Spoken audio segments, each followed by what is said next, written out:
Hai, saya Muhammad Nur Abdullah dari Nadi Felda Palong Timur 3, Segamat Johor.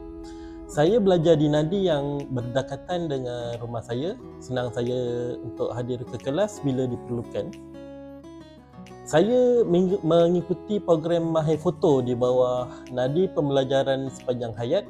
Saya mula dari bulan November 2024 dan akan tamat pada April 2025. Lebih kurang 5 bulan.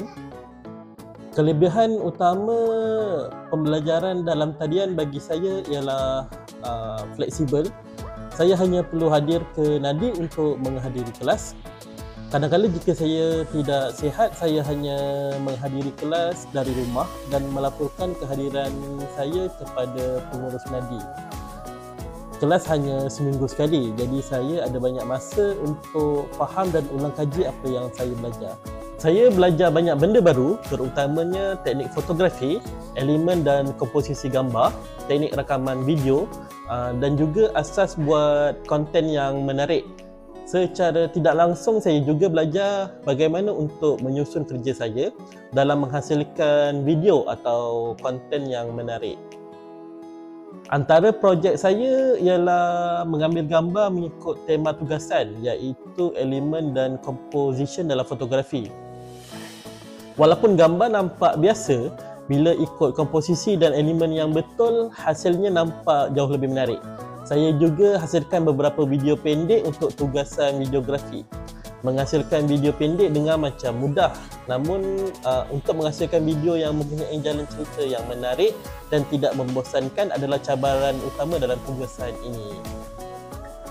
Sekarang saya lebih yakin nak ambil gambar yang cantik, rakam video yang engaging, dan saya mula guna kemahiran ini untuk konten harian saya di TikTok, sama ada untuk personal branding atau untuk bantu orang lain.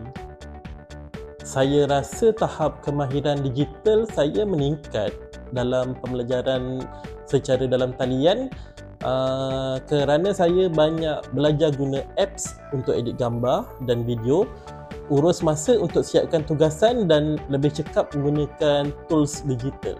Cabaran utamanya ialah disiplin diri. Bila belajar online ni, kita kena pandai urus masa sendiri untuk kelas dan tugasan hakiki. Tapi lepas beberapa kelas saya dah biasa dan jadi lebih teratur. Ya, saya rasa lebih berdikari. Saya belajar rancang jadual, buat persiapan sebelum kelas dan lebih berani bertanya bila tak faham di dalam kelas. Sekiranya diberi peluang, mungkin boleh tambah sesi praktikal secara langsung atau sesi soal jawab dua hala bersama tenaga pengajar untuk pastikan semua pelajar betul-betul faham. Nasihat saya, jangan takut untuk mula. Walaupun online, tapi kalau kita konsisten dan rajin praktis, kita akan nampak peningkatan. Tetapkan hala tuju apa yang kita dapat selepas 5 bulan kelas.